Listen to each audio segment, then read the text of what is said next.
네, 그러면 우리 기도하고 시작하겠습니다. 예. 하나님, 우리 가운데 이 예레미야와 이 예레미야 애가 이 두 가지의 이 말씀을 통하여 주님께서 주시는 은혜를 나눌 수 있게 하여 주심을 감사합니다. 오늘도 이 말씀들이 우리 가운데 깊이 새겨지게 하여 주시고 또한 말씀을 통독하고 읽을 때에 우리 가운데 그저 스쳐 흘러가는 말씀이 아니라 우리 삶 가운데 깊이 적용되는 말씀 되게 해주시고 오늘 주의 종의 입술을 통하여 나온 이 말씀의 은혜들이 더욱더 하나님께서 주시는 귀한 마음으로 전달될 수 있도록 인도하여 주옵소서. 오늘 오신 우리 모든 성도님들 가운데 이 자리 가운데 더욱더 풍성한 은혜가 더하여 주시고 또한 여러 가지 상황과 또 바쁜 일정 가운데 말씀을 듣지 못한 우리 성도님들이 이후에 모든 또 영상과 또 말씀 통독하는 모든 시간에 아버지 같이 은혜를 누릴 수 있도록 인도하여 주옵소서. 끝마치는 시간까지 함께해 주시 믿사오며 예수님의 이름으로 간절히 기도합나이다. 아멘. 예레미야, 여러분들 이 뜻이 여호와께서 높이신다라는 뜻이에요. 그러니까 하나님께서 예레미야를 높였다라는 물론 이제 그 뜻을 여러분들 생각할 수 있겠지만 사실 예레미야를 보게 되면요, 예레미야가 엄청 고생을 많이 합니다. 그러니까 하나님께서 예레미야를 높였다라는 의미보다는 이스라엘 백성들을 하나님께서 이제 높이시려고 작정했다. 그것을 보여주는 그런 이제 의미로 우리가 이제 살펴볼 수 있고요. 실상은 이제 하나님께서 이스라엘 백성들을 높이신다라고 이야기는 하지만 지금 현재 이 상황은 절대로 이제 높이시는 그런 상황은 아닙니다. 그러니까 지금 현재가 아니라 나중에 높이실 것이다. 약간 좀 미래에 대한 의미가 많이 담겨져 있는 것이죠. 그래서 현재의 모습에는 하나님의 심판이 지금 담겨져 있지만 미래에 하나님께서 높이실 것을 기대하는 그런 이제 이런 메시지인 것이죠. 그래서 사실은 우리가 하나님 앞에 기도하고 하나님께서 주시는 말씀을 우리가 들을 때에 하나님께서 우리에게 그런 어떤 축복된 메시지 그리고 인도해 주실 것 그거에 대한 메시지를 우리에게 주실 때가 있어요. 그런데 그 메시지가 지금 당장 이루어지기보다는 하나님의 때에 이루어질 수 있다라는 것을 우리가 항상 기억해야 되고 오늘 기도하다가 그런 응답받는 거 지금 당장 이루어지지 않는 부분이 우리 가운데 항상 기억하고 우리가 새기면서 나아가야 되는 부분이 있죠. 그래서 얼마나 소망을 품고 나아가느냐. 그 메시지를 품고 그것이 지금 현재 살아가는 우리 가운데 중요하다라는 겁니다. 그러니까 보시면 주제를 보시면 지금 당장은 멸망 심판 직전이에요. 이제 바벨론이 이스라엘 백성들을 공격하고 곧 있으면 이제 이스라엘 백성들이 망하는 것 이것이 현실이에요. 그런데 그 심판이 이루어졌지만 결국 하나님의 구원의 소망이 담겨져 있는 회복의 메시지가 나중에 들어와 있다라는 거예요. 그래서 예언서들이 비슷하긴 하지만 앞에 부분에는 항상 이제 심판에 대한 현실에 대한 부분들이 주로 막 나와 있고 그것이 결국 영원하지 않을 것이다. 그리고 하나님께서 너희들을 결국 회복시켜 주실 것이다. 그런 이제 희망과 그 회복에 대한 메시지가 뒷부분에 들어가 있는 이런 이제 구조가 이 예레미야에게도 이제 있는 것이죠. 자, 그래서 시대에 보면은 현재 요시야 시대, 여호아스, 그리고 여호야김, 여호야긴, 그리고 시드기야 딱 이때 시대예요. 이때 시대인데 이제 요시야가 이제 거의 이제 죽고 난 이제 이후부터 사실 예레미야가 이제 시작이 되긴 합니다. 그래서 지금은 이제 여호아스, 여호야김, 긴 이제 이때 시대에 이 예레미야가 아직 활동은 안 했지만 이때 시대에 하나님의 말씀 막 받기는 했어요. 그러다 보니까 이때 예레미야는 정말 이렇게 그냥 일반 시민이었습니다. 이스라엘 백성들, 유다 백성들의 시민이었어요. 근데 그 눈에 계속해서 끌려가고 포로로 왕들이 이제 포로로 잡혀가고 이제 이런 그 포로 시대 가운데 막 이제 1차, 2차, 3차 막 이렇게 나아가는 이 시대를 이제 바라보면서 굉장히 이제 마음이 아픈 거죠. 그런 상황에서 하나님께서 예레미야에게 갑자기 임하셔가지고 이제 이 예언을, 이 말씀을 주시기 시작을 합니다. 그래서 특별히 여호야긴 이 시드기야 때 이 말씀이 이때 말씀들이 이제 더 많이 이제 임하게 되는 것이고요. 그래서 정말 이 예레미야가 이사야와 함께 같이 이 멸망당하는 이 모습을 같이 봤던 이제 이 선지자 중에 한 선지자였습니다. 그러니까 얼마나 마음이 이제 아프겠습니까? 자, 그러다 보니까 이제 전체 내용을 보게 되면 지금 현재는 이제 마지막 이 시대예요. 그런데 하나님께서 이 이스라엘 백성들에게 이제까지 왔던 건 항상 이제 경고를 했죠. 너희들 곧 있으면 멸망당할 것이다. 너희들 이렇게 하면 안 된다. 나에게 돌아와라. 근데 이 경고를 했음에도 불구하고 이스라엘 백성들이 지금 어떤 상황이에요? 그 경고를 안 들어요. 심각하게 생각을 안 해요. 왜냐? 하나님은 우리를 사랑하신다. 하나님은 우리를 택하여 주셨다. 그러니까 하나님께서 택하여 주신 백성은 결코 멸망당하지 않는다. 여기에 대한 너무 그 확신에 차이는 그런 이제 모습이 있는 거죠. 쉽게 얘기하면 우리 부모와 자녀 간의 모습일 수도 있는 것 같아요. 그래서 우리 어린 자녀들, 어린 자녀들에게 이제 부모가 이제 화가 이렇게 머리끝까지 막 올라오죠. 근데 머리끝까지 올라올 때 어떻게 해요? 자녀들에게 막 경고를 합니다. 너, 너 이렇게 하면은 엄마 화낸다. 그러니까 뭐 혼낸다. 뭐 이렇게 하면 너 이제 엄마가 이제 더 이상 뭐 이거 없어 하면서 이제 막 그 경고를 막 하는데 이제 애들이 이제 특히 자존감이 높은 아이들 그리고 이 부모에게 이제 이런 그 톤이 그렇게 막 나보지 않은 아이들은 어떻습니까? 이 경고를 경고로 받아들이지 않잖아요. 막 이게 대충 이제 쉽게 막 생각하고 대충 그 행동을 계속해요. 그러다 보니까 이제 마지막까지 머리끝까지 화가 차서 이제 탁 터트렸을 때 아이들이 그때 이제 아는 거죠. 아, 이게 진짜였구나. 아, 이게 진짜 화가 났던 거구나. 우리 엄마가. 이제 이런 이제 모습처럼 이스라엘 백성들도 비슷하다라는 거예요. 하나님이 설마 우리를 멸망시키겠어? 왜냐하면 이제까지 했던 그 하나님의 경고의 부분들이 다른 나라 백성들이 쳐들어와서 고통을 주긴 했지만 그게 이제 사사기 시대나 뭐 이때 그때 시대는 이제 이미 예전 시대였고 그때도 하나님께서 다시 돌아오게끔 만드셨고 사사를 통해서 구원해 주신 거잖아요. 그러니까 뭐 어떤 완전히 멸망을 당하던 그런 시기는 아예 없었어요. 이제까지 이스라엘 백성들 가운데 있어서는. 그리고 다른 나라 백성들이 쳐들어와도 그게 이제 물론 기간은 길었지만 그것이 막 이스라엘 백성들이 완전히 막 없어지거나 막 그것이 포로로 막 끌려가 이제 완전히 이제 그렇게 이제 고통당하는 그런 게 없었다라는 것이죠.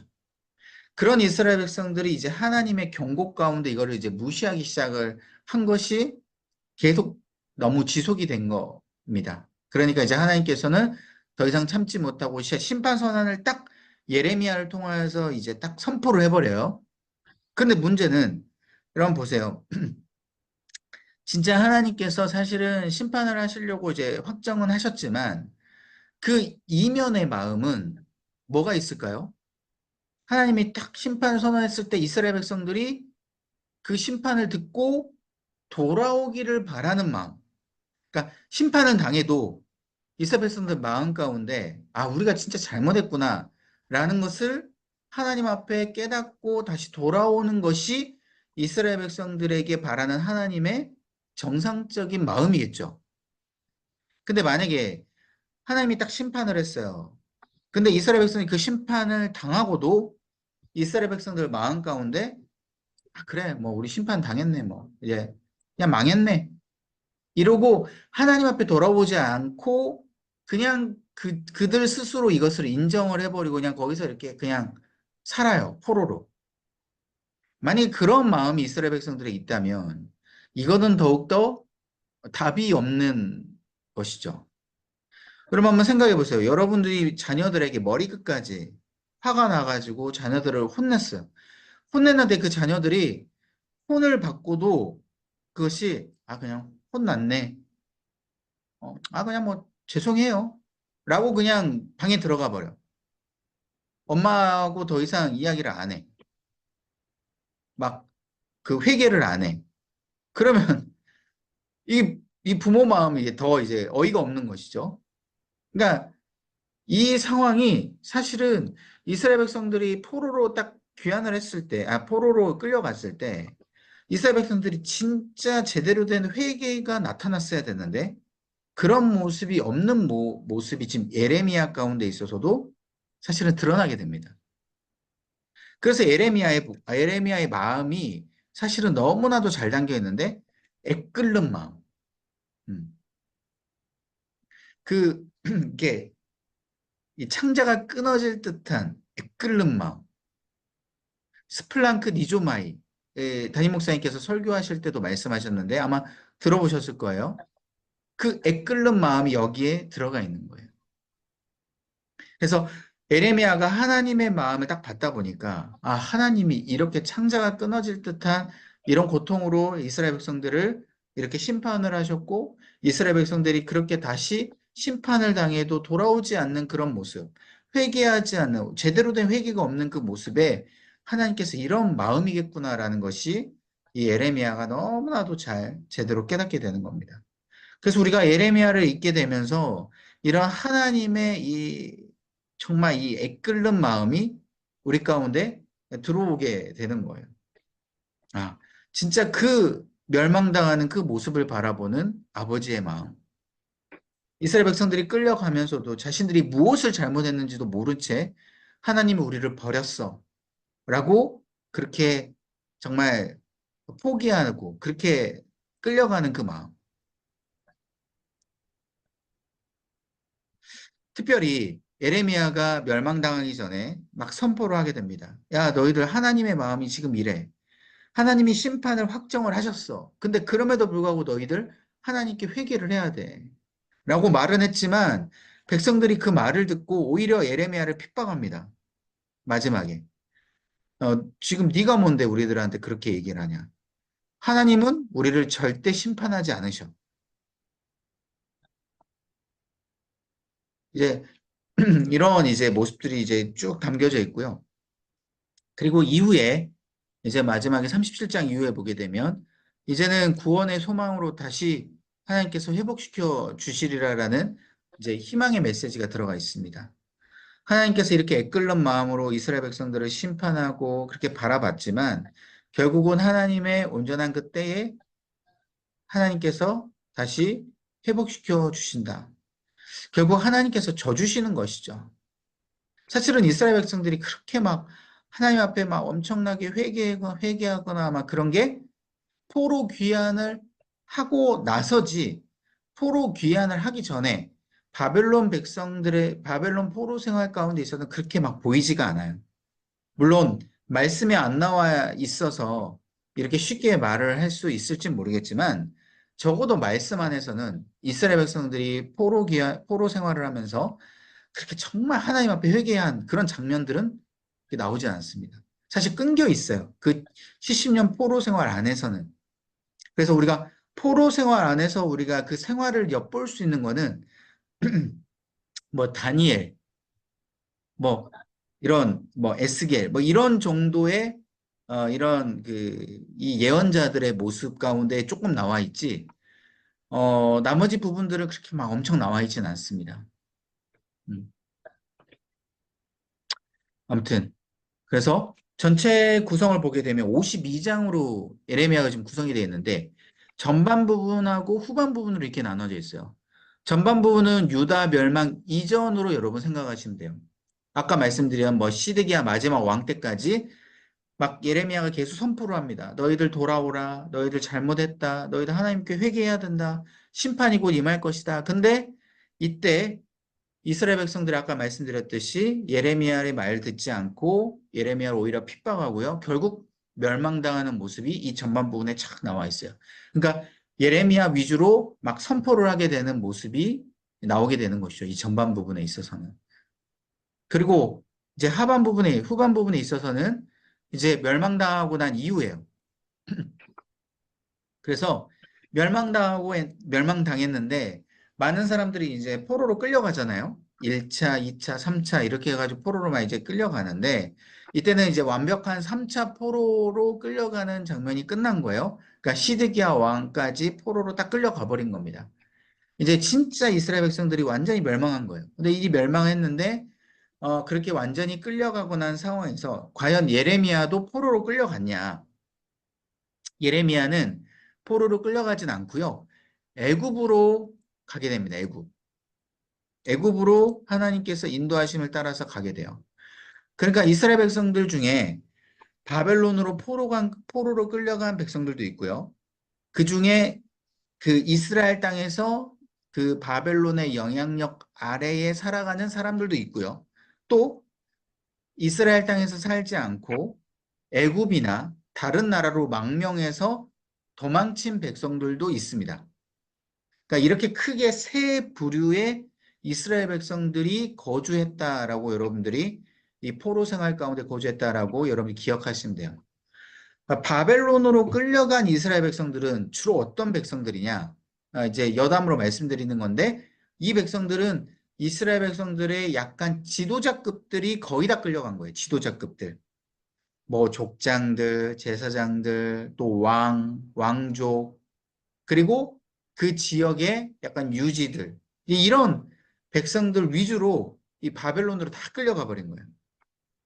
그러니까 이스라엘 땅에 남겨진 사람들은 대부분 힘이 없고요. 뭐 군사력 당연히 없는 거고, 재물도 거의 없는 거고, 일반 정말 힘이 없는 백성들, 서민들, 이런 서민들 위주로 남게 된 거고요. 그리고 망명한 사람들 중에서 이제 주로 그 중에 이제 조금 미리 이스라엘 백성들 안에서의 서로 공동체를 이루어서 이렇게 바벨론이 쳐들어왔을 때 하나님의 인도하심 가운데 도망을 했던 그런 사람들이 이제 또 있었던 거죠. 그 사람들이 공동체를 이루어서 애굽이나 다른 나라 가운데 이제 살게 된 거예요. 마을을 이루어서.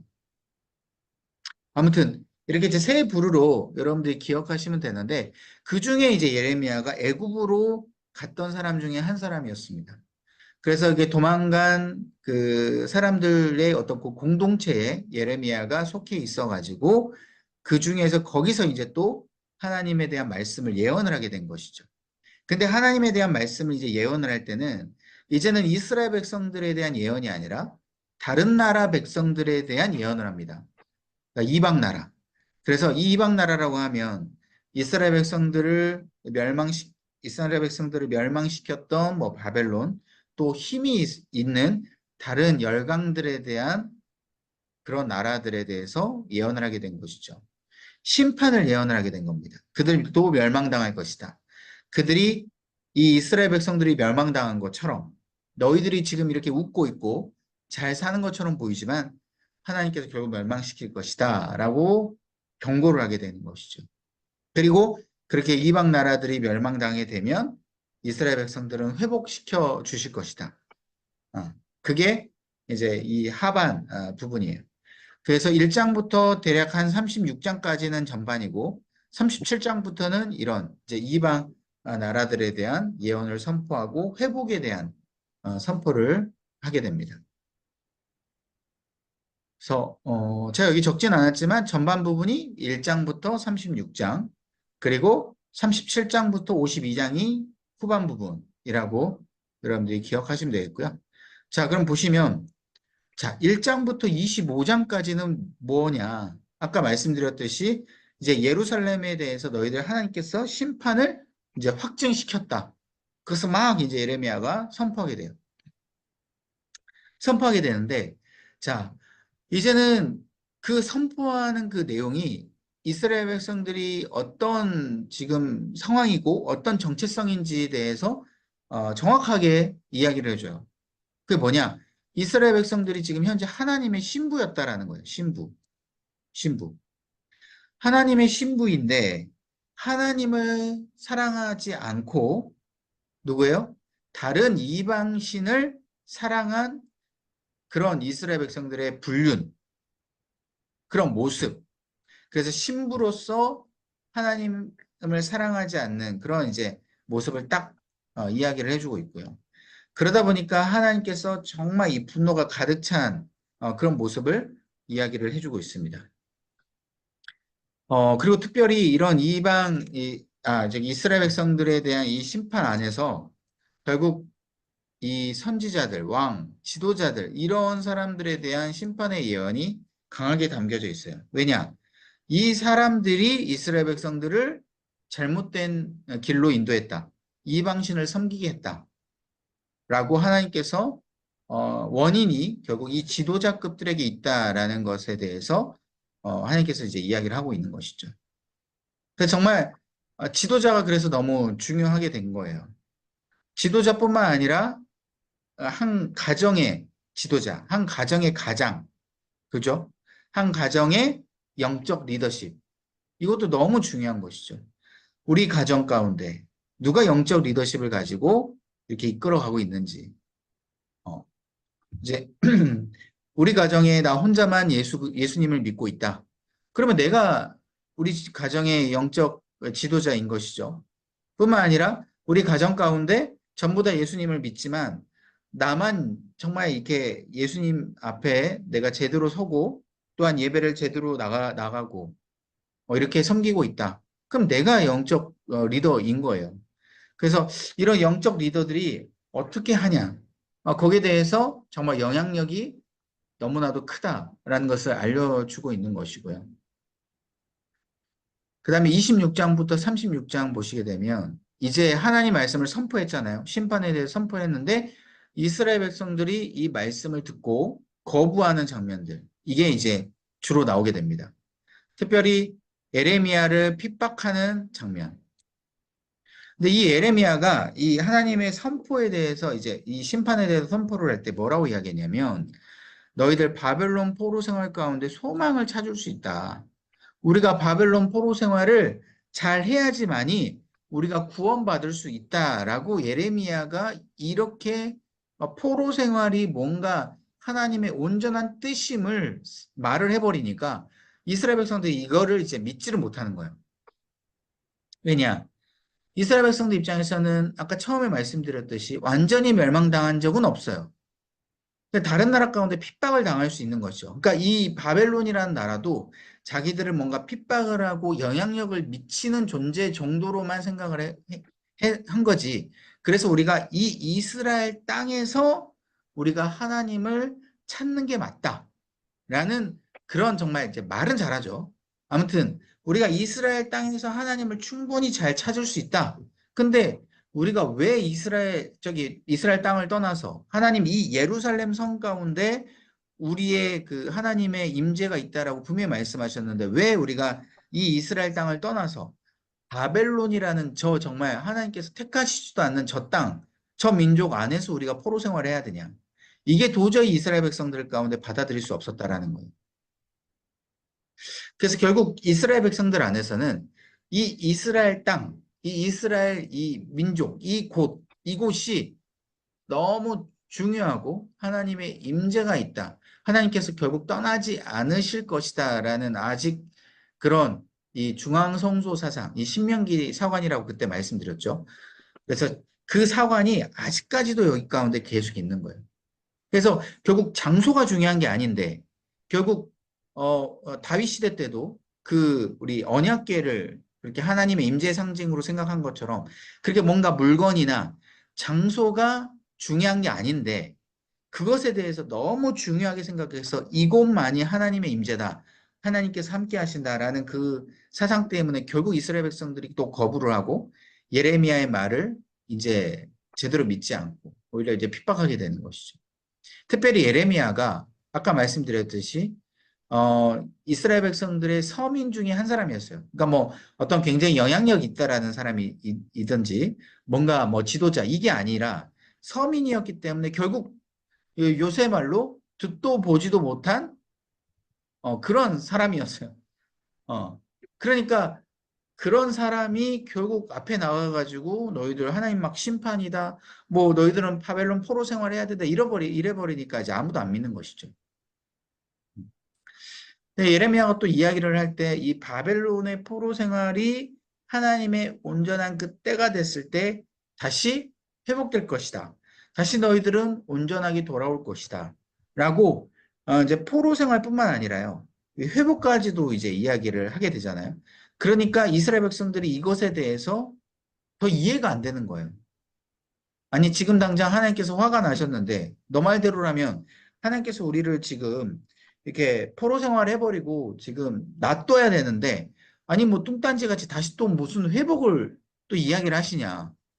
이거 무슨 뭐 하나님이 뭐 이중 인격자도 아니고, 하나님이 어떻게 그렇게 우리를 이렇게 인도할 수 있냐. 그러니까 그 미래에 대한 부분에 대해서 뭔가 앞뒤가 맞지 않고, 뭔가 그 머나먼 미래까지 이야기하는 예레미야의 말을 신뢰할 수가 없게 된 것이죠.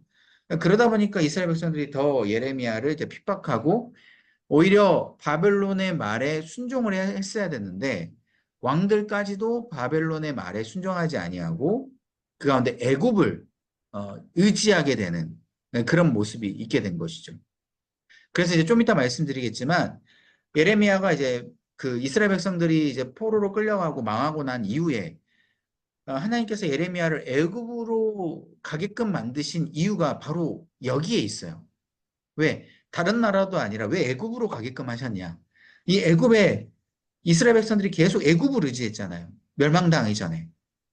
애굽의 군사력을 의지하고 애굽 왕을 의지해서 애굽을 통해서 바벨론을 물리칠 수 있는 어떤 기대감이 이스라엘 백성들이 있었는데 그게 지금 깨졌잖아요. 그러니까 예레미야가 애굽으로 가서 하나님의 말씀을 선포하는데 애굽에 대한 선포에 대한 이야기가 굉장히 좀 큽니다. 너희들이 지금 이렇게 이스라엘 백성들을 의지하게끔 만들고 너희들이 하나님을 의지하지 아니하고 너희들이 갖고 있는 그 군사력 너희들이 그것만 믿고 너희들이 그렇게 설치냐. 거기에 대한 정말 이게 경고에 대한 메시지가 있는 거죠. 그러니까 하나님이 굉장히 애끓는 마음이 너무나도 큰 거예요. 정말 너희들이 애굽을 믿으면 안 되는데 하나님을 믿어야 되는데 지금 하나님의 뜻이 바벨론에게 있는데 하나님의 온전한 그 메시지가 여기 있는데 왜 너희들은 자꾸 애굽을 의지하고 다른 것들 비방신을 섬기고 그렇게 가냐. 이 애끓는 마음이 있었던 거죠. 그러니까 멸망당하고 나서 애굽에 대한 심판이 이루어지게 되는 겁니다. 그래서 우리가 참 이걸 보면서요. 참 정말 하나님의 뜻이 어디 있는지, 우리가 지금 제대로 가고 있는지, 우리가 거기에 대해서 항상 하나님 앞에 묻고 또 그걸 선택하고 그 가운데 하나님 앞에 기도하면서 나아가야 되는 그 우리가 정말 중요함을 우리가 알 수가 있게 됩니다. 자, 그래서 37장부터 45장에 보게 되면 이제 예루살렘이 완전히 이제 멸망당합니다. 이제 하반 부분으로 넘어오게 된 것이죠. 그래서 이 시드기야가 완전히 포로로 끌려가고 두 눈이 뽑히고 양 손이 쇠사슬에 묶여서 포로로 비참하게 끌려가죠. 다른 지도자들도 마찬가지로 이렇게 두 손이 쇠사슬에 묶여서 비참하게 끌려갑니다. 근데 그걸 보는 이스라엘 백성들의 마음, 아까 어때요? 아직까지 이해가 안 되는 거예요. 그러니까 회개가 바로 터져 나와야 되는데 부모가 머리끝까지 화가 나서 탁 애들을 이제 혼을 내고 딱 화를 냈는데 애들이 거기에 대해서 제대로 부모의 마음을 알지 않고 내가 뭘 잘못했지? 나 이렇게 내가 이렇게 혼이 날 이유가 없는데 라고 생각한다면 이야기한다면 그것만큼 진짜 우라통이 터지는 게 없잖아요. 그러니까 이스라엘 백성들이 이 심판을 당했음에도 불구하고 아직까지도 이해가 되지 않고 뭔가 하나님이 다시 우리를 지금 당장 바벨론을 무너뜨리고 돌려줄 것이다. 이런 어떤 헛된 희망 이런 것들이 이스라엘 백성들에게 이제 보여준 것이죠. 그래서 예레미야가 계속 선포를 합니다. 그런 망한 이스라엘 백성들에게도 아직까지 너희들은 하나님 회개해야 된다. 바벨론에게 순종하라 라고 끝까지 선포하게 되는 거예요. 이스라엘 백성들을 바라보면서. 참 이게 너무나도 비참하게 된 것이죠. 그러니까 우리가 영적으로 어두워지게 되고 하나님을 떠나는 시간이 오래되고 또한 하나님께서 주신 메시지를 우리가 알지 못하면 우리가 이스라엘 백성들처럼 이렇게 된다라는 거예요. 우리가 뭔가 심판을 당하고 뭔가 이렇게 채찍질을 맞으면서도 내가 그것을 깨닫지 못하고 거기에 대해서 하나님 앞에 계속 기대하는 그런 모습들이 우리 가운데 있다라는 것이죠. 그래서 마지막 46장부터 52장은 이제 예레미야가 애굽으로 이주를 해서 이제 여기서 심판을 선언하게 됩니다. 그래서 특별히 이제 이제 그 유다가 이스라엘 백성들이 희망을 가지고 있었던 이제 나라들, 특별히 애굽, 아까 말씀드렸죠. 애굽을 너무 많이 의지했어요. 이스라엘 백성들이. 그 여기에 대해서 이제 애굽에 대해서 심판을 선언하고 애굽뿐만 아니라 이제 애굽의 인근 나름 그래도 조금 이 군사력을 합할 수 있었던 백성들 그리고 그들이 믿고 있었던 이방신들 하나님을 따르지 않았던 그런 모습들 이런 것에 대해서 이제 심판을 선포하는데 남쪽에서는 블레셋, 동쪽에는 모압, 암몬, 에돔 그리고 이스라엘의 북동쪽에서는 다메섹, 하솔, 엘람, 그리고 마지막 도구로 사용되었던 바벨론 심판까지 이제 선언을 하게 됩니다. 그러니까 애굽을 의지해서 애굽 심판부터 쭉 시작을 했는데 마지막에는 바벨론 심판까지 선언하게 돼요. 왜? 바벨론도 지금 어떤 마음을 가지고 있어요? 하나님을 의지해서 이렇게 지금 뭔가 능력을 받은 바벨론이 아니에요. 그렇죠? 단순히 하나님의 도구일 뿐입니다. 이스라엘 백성들을 제대로 깨닫게 하기 위한 도구인 거죠. 그러니까 부모가 든 회초리일 뿐이에요. 근데 그 회초리가 능력이 있는 거 아니잖아요. 그죠? 회초리가 애들이 맞는다고 해서 예를 들어 그 회초리가 능력이 있어서 애들 아프게 한 게 아닌 것처럼 바벨론도 도구라는 것을 하나님께서 정확하게 주진시켜 줍니다. 너희들이 지금 이렇게 이스라엘 백성들을 포로로 끌려가고 너희들이 강대국이라고 생각하지만 아니다. 너희들이 하나님의 도구로 있으면서 하나님을 따르지 않으면 너희들도 이렇게 망하게 될 것이다 라는 것을 정확하게 예레미야를 통해서 마지막에 딱 선포를 하게 되는 거예요. 그래서 마지막엔 결국 하나님의 마음이 이스라엘 백성들에게 있다. 그리고 심판이 끝난 이후에 구원을 통해서 하나님의 통치하심을 너희들이 끝까지 기대하고 구원을 너희들이 받는 것을 계속해서 하나님 앞에 의지하면서 나아가라. 라고 이제 예레미야가 이렇게 마지막 가운데 이렇게 딱 이야기를 하고 있는 거고요. 그래서 예레미야를 딱 읽을 때 지금 나에게 펼쳐진 이 상황들에 대한 부분을 우리가 조금 하나님 앞에 좀 기도할 필요도 있어요. 물론 우리가 지금 너무나도 하나님 앞에 예를 들어 평안하고 이 삶이 너무나도 뭐 좋게 되면은 뭐 그것은 이제 조금 우리가 이제 다른 이야기일 수 있겠지만 무엇인가 내가 걸리적거리고 무엇인가 내가 이렇게 조금 안 좋은 부분들이 있다. 이것에 왜 나에게 찾아왔는가? 하나님 앞에 기도하시면서 내가 하나님의 그 뜻을 다시 한번 찾는 그런 모습이 우리에게 또 필요하다라는 것이죠. 그래서 예레미야의 마음이 하나님의 그 마음이 우리 가운데 임할 수 있도록 기도하면 좋겠고요. 자, 그 다음에 이제 연결해서 예레미야 애가를 이제 보도록 하겠습니다. 여러분 이제 제목처럼 예레미야 애가죠, 애가.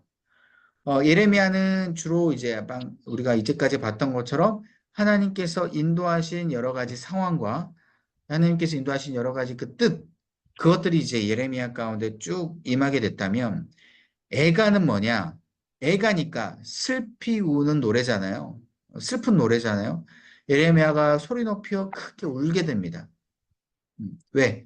멸망당하는 이스라엘 모습을 보면서 애끓는 마음이 아까 스플랑크 니조마에 말씀드렸는데 애끓는 마음들이 계속 나타나게 되니 거기에 대해서 이제 주체할 수 없어서 이제 소리 높여 우는 그런 이제 하나님의 그 예레미야의 그 마음들이 이렇게 적혀져 있는 것이죠. 그래서 하나님의 백성이 다시 돌아오고 예전과 같이 회복되기를 바라는 그 애통의 마음들이 여기 애가에 담겨져 있습니다. 그래서 이 애가는 총 5장밖에 그래서 되지 않아요. 그 예루살렘이 멸망당하는 모습을 보면서 이제 이 노래로 적은 것이기 때문에 그래서 이 애가의 모습을 보게 되면요. 에레미야에선 나오지 않았던 이스라엘 백성들이 멸망당한 그 참혹한 모습이 너무나도 적나라하게 들어가 있습니다. 그래서 그 이스라엘 백성들이 포위를 당했을 때부터 그래서 포위당해가지고 먹을 것이 없어서 그 예루살렘 이제 이스라엘 백성들이 그 예루살렘 성 안에서만 2년간 지속적으로 포위 공격을 당했거든요. 바벨론이 이제 마지막 막 이제 공격을 합니다. 근데 이제 그 포위 공격을 당한 그 속에서 먹을 것이 없어가지고 막 옆집 아이를 막 잡아먹고 막 이런 이제 참 잔혹한 장면들이 막 여기 이제 나와 있게 되는 거예요. 그리고 막 여자들이 이 성폭행을 당하게 되고 수많은 백성들이 이제 죽게 되고 막 이런 이제 모습들 멸망당할 때 그리고 그 전에 포로 생활 때 이런 것들이 이제 정확하게 막 담겨져 있는 그 모습이 이제 애가로 이제 적혀지게 된 거예요. 그래서 에레미야의 모습을 보게 되면 아 차라리 죽는 게 낫겠다. 어, 저렇게 살 바에야 저렇게 우리가 고통당할 거 바에야 우리가 정말 죽는 게 낫겠다. 그래서 아 이제 예레미야가 이제 그 망한 그 예루살렘 그 터를 보면서요. 예, 성을 그 터를 보면서 이제 또한 애통하는 장면이 또 나오게 되거든요. 그래서 포위 때부터 멸망당하고 그다음에 이후의 모습까지 이렇게 그 모습을 보게 되니까 아 여기는 이제 하나님이 계시지 않는구나. 진짜 망했구나. 하나님께서 이곳 가운데 다시 불쌍히 여겨 주옵소서 라면서 이게 쭉 이야기를 하게 됩니다.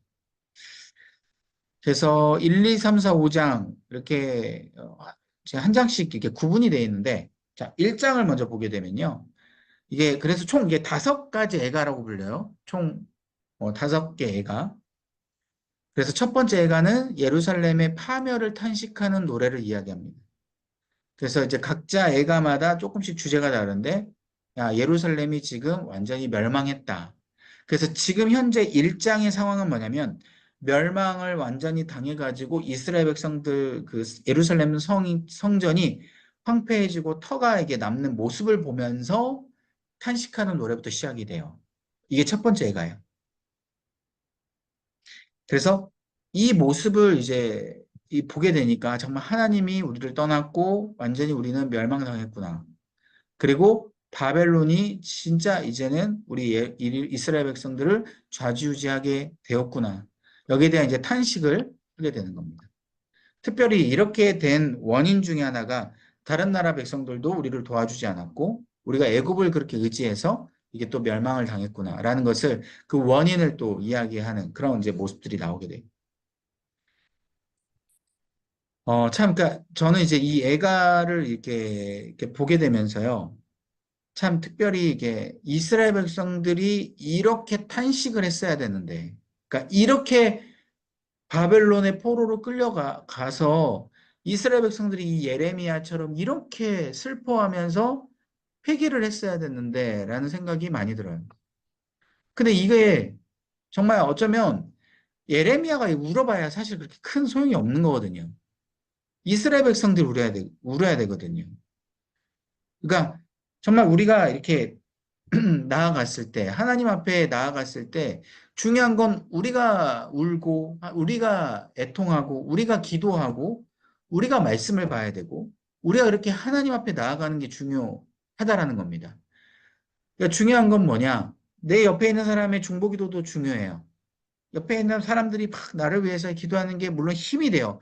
그런데 그것이 사실은 결정적인 영향이기보다는 가장 중요한 건 가장 우선순위는 그 당사자. 내가 하나님 앞에 기도해야 되는 것이죠. 하나님 앞에 내가 그렇게 나아가야 되는 것이죠. 두 번째 애가는 뭐냐? 이제 예루살렘의 탄식과 이제 호소에 대해서 이게 나오게 되는데 예레미야가 딱 성터를 딱 바라보니까 이제 정말 슬픈 그 절규의 마음으로 첫 번째 애가를 불렀다면 두 번째 애가는 이제 이성을 찾게 되는 겁니다. 아, 왜 이렇게 됐지? 왜 이렇게 하나님께서 우리를 이렇게 멸망시키신 거지?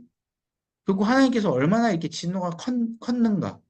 왜 우리가 이렇게 됐는가? 여기에 대해서 이성적으로 찾게 되는 그런 이제 노래를 부르게 되는 거. 아, 가만 보니까 하나님이 결국 우리의 적이 되었고 우리를 멸망시켰구나. 여기에 대해서 우리가 이렇게 멸망당하게 된 거구나. 하나님을 따르지 않았던 게 원인이구나. 특별히 제사장, 지도자들, 왕족들, 이 지도자들 급에서 하나님을 따르지 않아서 이게 진노가 더 커졌구나. 너희들이 지금 잘못해야 된다. 제가 말씀드린 것처럼 너희들이 지금 포로로 끌려가서 너희들이 지금 바벨론 땅에서 하나님 앞에 이렇게 부르짖어야 된다. 이렇게 막 애통해하면서 이야기를 합니다. 그래서 이 원인과 약간 이제 지도자들 급의 이제 이런 이제 원망 섞인 이 애가가 두 번째 애가고요. 세 번째 애가가 뭐냐? 절망과 저주, 이 소망. 이제 절망을 하게 되고 그냥 막 저주를 퍼부어요. 누구에게 저주를 퍼부냐? 막 이게 이스라엘 백성들 막 이렇게 그 지도자들 뿐만 아니라 다른 나라 백성들에게도 막 저주를 막 퍼부어요. 막 그렇게 퍼붓다가 이제 완전히 내려갔다가 이제 다시 올라와요. 다시 소망을 품게 됩니다. 하나님께서 우리를 구원시켜 주실 것이야. 어. 어떻게 보면 좀 이렇게 다중인격차처럼 보일 수는 있겠지만 그만큼 예레미야 마음이 너무나도 슬프고 애통하니까 막 절망을 먼저 했다가 그 다음에 막 저주를 품고 이제 소망을 가지게 되는 이런 이제 모습이 나오게 돼요. 여러분 우리도 그러잖아요. 굉장히 큰 일을 당하고 또 이제 특별히 내가 나의 사랑하는 사람들이 하나님의 부르심을 받았을 때, 장래가 났을 때, 그 어떻습니까? 굉장히 이제 절망적이죠. 절망적이고 그게 이제 너무 크게 되면 이제 저주가 또 나타나게 돼요. 하나님 앞에 저주도 나타나게 되고. 그런데 그러면서 이제 조금씩 시간이 지나면서 다시 소망을 품게 되고, 다시 하나님 앞에 기대게 되고. 이런 이제 모습들이 나타나는 것처럼 예레미야도 그렇게 세 번째 모습 보게 되면 굉장히 감정의 기복이 크게 돼요. 특별히 예레미야가 이제 애굽으로 갔다고 했잖아요. 이제 이때는 이제 애굽으로 가게 됩니다. 애굽으로 가게 되고 또 떠나게 되면서 이스라엘 백성들의 모습이 떠올리게 되는 거예요. 왜냐? 지금 현재 이스라엘 땅에 남아있는 이스라엘 백성들의 모습은 또 처참하거든요. 먹을 것도 없고 너무 절망적이에요. 아까 말씀드렸잖아요. 포위 기간 동안에도 먹을 것을 먹지 못했어요. 먹지 못했단 말이에요. 그런 상황에서 이제 바벨론이 떠나갔다고 해서 당장 막 먹을 것이 막 엄청 막 풍성하게 나타나는 게 아니지 않습니까? 다시 빈곤과 그런 고난들이 나타나게 되는. 그러니까 이런 모습이 예레미야 가운데 너무 분노를 일으키게 되는 거예요. 왜 이렇게 죄 없는 이스라엘 백성들이 이렇게 고통을 당해야 되나? 이제 지도자들에 대한 이제 저주가 막 나타나게 되는 것이죠. 그리고 본인에게도 책임감 막 크게 되는. 내가 이걸 막지 못했다. 내가 이거를 하지 못했다. 참 이게 이제 지도자의 모습인 것 같아요. 지도자가 그 아래 백성들이 고통당하는 모습을 보고 내 잘못이구나. 내가 그렇게 못했구나. 라고 생각할 때 진짜 참된 지도자인 것 같습니다. 아무튼 이런 이제 마음 가운데 예레미야가 이제 구원까지도 이제 소망을 하고 이제 애굽 생활을 이제 시작을 하게 되는 거예요. 그러면 이제 네 번째 애가는 뭐냐? 이제 다른 나라로 왔지만 애굽으로 왔지만 이제 예루살렘이 황폐에 대한 모습이 막 잔상처럼 막 떠올리게 되는 거예요. 그런 처참한 모습이 계속 막 떠올리게 되는 거예요. 그러니까 이제 슬퍼하게 되는 것이죠. 여러분 우리가 이제 안 좋은 이제 사건을 우리가 겪게 되면 자다가도 그게 막 트라우마처럼 떠오르게 되잖아요. 그러니까 이게 트라우마가 이제 예레미야에게 남게 되면서 이게 막 슬퍼하게 되는 겁니다. 그래서 막 그 포위 기간 가운데 막 그렇게 기근이 심했고 막 부모가 자녀를 잡아먹는 그런 모습들이 막 이제 막 떠올리게 되고 막 지도자들이 막 의인들을 막 죽여버리고 그리고 백성들은 나몰라하고 막 지그들이 막 이렇게 막 알아서 하고 또 바벨론을 막 등지고 그렇게 또 도망가고 그런 모습들. 참 이런 것들이 이제 예레미야의 이제 트라우마 가운데 떠올리게 되면서 슬퍼하는 그런 이제 애가를 이렇게 부르게 되는 것이고요. 이제 마지막 다섯 번째 애가는 예루살렘의 남은 자들에 대해서 이제 슬퍼하게 되는 겁니다. 이제 남은 자들, 지금 이스라엘 땅에서 지금 살고 있는 이스라엘 백성들을 지금 이야기하는 거예요. 근데 그들이 아까 말씀드렸듯이 막 고난을 당해요. 왜? 성도 황폐해져 버렸고, 아까 말씀드린 대로 먹을 것도 이제 별로 없어요. 그러니까 이제 고통당하니까 이제 이들이 어떻게 살아가야 될지 정말 막막한 게 예레미야 가운데는 너무 걱정이 되는 거예요. 그래서 하나님, 제가 이렇게 애굽으로 왔지만 애굽에 와서 이렇게 내가 지금 슬퍼하지만 하나님께서 저 남아있는 저 이스라엘 백성들만이라도 하나님께서 굽어 살펴달라고 그들을 인도해 달라고 그렇게 호소하게 되는 것이죠. 그리고 마지막은 이제 회복을 간구하게 됩니다. 하나님 온전히 이스라엘 백성들을 회복시켜 달라고. 그래서 이렇게 남은 자들에 대한 이제 이 애가를 짓게 되는데요. 이렇게 해서 총 5개 애가가 이 예레미야 애가 안에 이게 있게 됩니다. 그래서 한 장씩 조금 이제 이 5장의 모습을 여러분들이 이제 그 순서를 여러분들이 좀 생각을 하셔야 돼요. 제가 설명드린 대로 아까 처음에는 멸망당한 직후니까 예루살렘 그 성전을 바라보면서 애가를 지은 거고, 그죠? 그리고 두 번째는 뭐예요? 이제 이 지도자들 원인 이성이 좀 돌아와서 이제 지도자들에 대한 원망들, 그죠? 그죠? 원망들 이렇게 적혀져 있죠. 원망들. 그리고 세 번째는 뭐예요? 아까 말씀드린 이제 막 그 저주 이렇게 슬프고 자기 스스로의 막 이런 이제 슬퍼하는 그런 모습들. 그런 세 번째 자기에 대한 그 감정 기복에 대해서 그래서 거기에 대해 이제 슬퍼하면서 지은 이제 애가. 그리고 네 번째는 예루살렘 이제 다른 땅에 이제 와게 됐지만 예루살렘에 대한 그런 처참한 모습이 이제 트라우마로 남게 돼서 계속 떠올리면서 슬퍼하는 그런 애가들. 그 마지막 5번째는 남은 자들에 대한 애가. 이렇게 이제 순서대로 여러분들이 이게 스토리가 아니라 이렇게 각자 주제가 이렇게 순서대로 이제 있다라는 것을 여러분들이 이해하시면 될 것 같고요. 결국 이제 하나님께서 회개하고 애통한 마음이 예레미야에게 있고 그것을 우리를 결코 버리지 아니하시고 다시 회복시켜 주시는 언약을 신실하게 이행하시는 분이 바로 주님이시다라고 이렇게 이야기를 하게 됩니다. 그래서 여러분 이렇게 좀 기억하시고 예레미야를 애가도 읽어주시면 될 것 같고요. 그래서 참 이게 예레미야의 이제 그 예레미야 선지자의 별명이 뭐냐? 그러니까 눈물의 선지자거든요. 들어보셨죠? 눈물의 선지자. 눈물이 가장 많아요, 예레미야가. 그만큼 하나님의 마음을 너무나도 잘 받았던 선지자 중에, 예언자 중에 한 사람이고, 이 예언을 통하여서 예레미야가 정말 그 창자가 끊어질 듯한 그 고통의 그 마음을 누구보다도 크게 겪었던 선지자가 바로 이 예레미야입니다. 그래서 정말 이렇게 예레미야를 읽을 때 우리가 이제 정말 하나님의 마음 가운데 내가 그렇게 제대로 내 공감하지 못하고 하나님 앞에 내가 제대로 그 마음을 받지 못했던 그런 것들이 이 예레미야를 통하여서 읽다 보면요 회복이 돼요. 하나님 말씀에 대한 은혜들이 회복이 되는 거예요.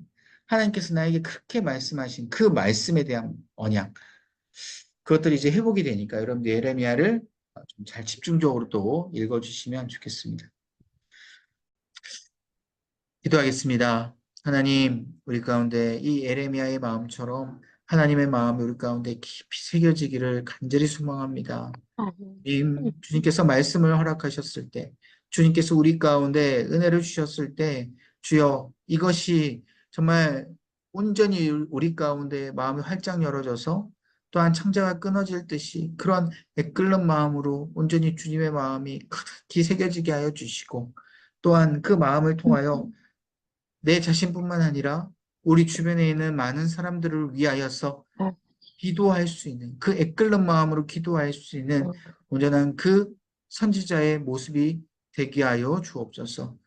만인 제사장으로 우리를 세워주셨고 그 복음의 통로로 우리를 역할로 삼아 주셨사오니 주님 우리가 가는 곳곳마다 주님의 마음이 우리를 통하여 퍼지게 해주시고 이스라엘 백성들처럼 눈과 귀를 닫아버리지 않게 해주시며 그 가운데 애굽을 의지하지 않게 해주시고 온전히 하나님만을 의지하며 또한 세상을 바라볼 때에 하나님의 마음으로 바라보게 해주시고 세상을 품고 기도하되 세상을 의지하지 않는 온전한 우리의 모습 되게 하여 주옵소서. 그럼을 통하여 주님을 온전히 의지하고 나아갈 때마다 주님의 주신 그 마음으로 온전히 기도하며 나아갈 때마다 지금 당장 온전히 뚜렷한 변화가 나타나지 않을지라도 주님께서 주시는 회복과 그 은혜들이 온전히 주님의 때에 아버지 임하심을 우리가 깊이 확신하며 선포하게 해주시고, 그럼을 통하여 그 확신과 선포를 통하여 진짜 하나님의 역사하심이 일어났을 때 우리 주변의 가족들과 많은 사람들이 하나님이 살아계심을 알게 해주시고, 또한 우리가 특별히 잘못하여서 채찍질을 받게 되었을 때도 그 가운데 우리가 슬퍼하지 아니하게 해주시고, 그 가운데 하나님 앞에 온전히 참회의 기도와 참회의 죄를 주님 앞에 아뢰어드리며 진정으로 주님 앞에 의지하며 나아갈 수 있는 우리의 모습 되게 하여 주옵소서. 아버지, 각자 주님 앞에 드리는 모든 기도 제목 안에서 아버지 이 주님의 은혜들이 각자 임하게 해주시고, 아버지 예레미야와 에가의 말씀을 읽을 때마다 마음 가운데 이제까지 알지 못했던 그 주님의 마음들이 깊이 계속해서 넘칠 듯이 끓어오르는 놀라운 은혜 역사가 펼쳐지게 하여 주옵소서. 이 모든 말씀 예수님의 이름으로 간절히 기도합나이다. 아멘.